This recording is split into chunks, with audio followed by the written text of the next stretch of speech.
আমাদের বিমানটা যে বিজেপি সরকার বলেছিল যে যদি তারা ক্ষমতায় আসে আপত্তি যদি আমরা চাইব তারা পারবে। হ্যাঁ, কারণ এই আন্দোলন ছাড়া সরকারের দৃষ্টিতে এই অঞ্চলের সমস্যা করা যাবে না। যার কারণে আমরা এখানে পরিষ্কার মহিলাদের আগের দিন পুলিশের মহিলা খুব কম। আমাদের রাজ্যের মেয়েরা যে শক্তি যে পুলিশ এর জন্য 5টা মহিলা জেলা শাসক যদি সম্ভব হয় নাহলে কালকে আমরা দেখা করবো পুলিশ যাতে এটা সরজমিনে দেখেন।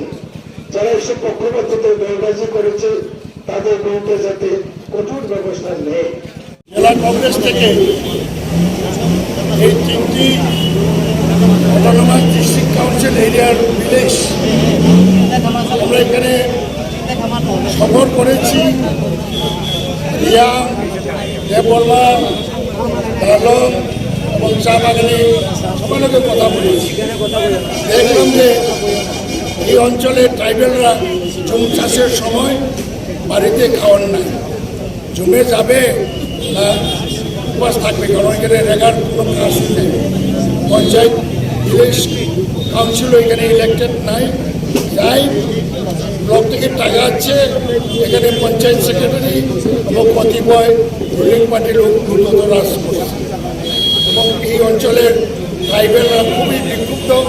তাই জন্য আজকে আমরা প্রশাসনের নজরে নেওয়ার জন্য চিনি বাগানে আমরা 4 ঘন্টা ধর্নায় বসেছি, রাস্তা অবরোধ করেছি এবং দাবি দেওয়া 9 দফা দাবি এবং আমরা দাবি করেছি প্রত্যেকটা জুমিয়া পরিবারকে মিনিমাম 5,000 টাকা দিতে হবে। সে সকল জুমিয়া 10 মণ বেশি এবং জলের ব্যবস্থা, পানীয় জল বিশুদ্ধ কিছু নেই। এখানে গাড়ি করে আরো গাড়ি বাড়াইতে হবে। যতক্ষণ পর্যন্ত এই পাইপের জল সরবরাহ হচ্ছে না ততদিন এখানে জলের ব্যবস্থা করতে হবে। ওই অঞ্চলে যে বলারি সেন্টারগুলা এবং ভগ্ন প্রায় রিপেয়ারিংও কিছু করে না। যে বলারি সেন্টারগুলো যারা কর্মরত কর্মচারী কয়েক মাস যাবৎ তারা বেতন পাচ্ছে এবং প্রশাসনের সঙ্গে আমরা কথা বলেছি এবং ডিসি সাহেব উনি লিখিত নিয়েছে এবং পক্ষকালের মধ্যে যদি আমাদের দাবিগুলো না মিটে তাহলে আমরা বিভিন্ন ধরনের বৃহত্তর আন্দোলন করব।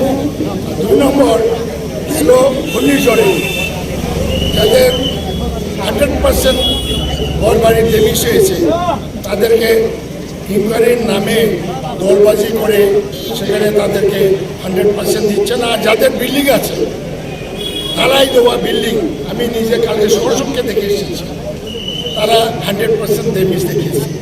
তো ডিসি সাহেব বলছেন এখানে রিইনকোয়ারি করবেন এবং এখানে রেগা চালু করতে হবে ইমিডিয়েটলি, রেগাটা যাতে কন্ট্রোল করে অফিসার, এরকম আমরা দাবি করেছি। আমার বিশ্বাস রাখি মহকুমা প্রশাসন, ডিস্ট্রিক্ট প্রশাসন আমাদের কাছে যে প্রতিশ্রুতি দিয়েছে এটা মর্যাদা লাগে।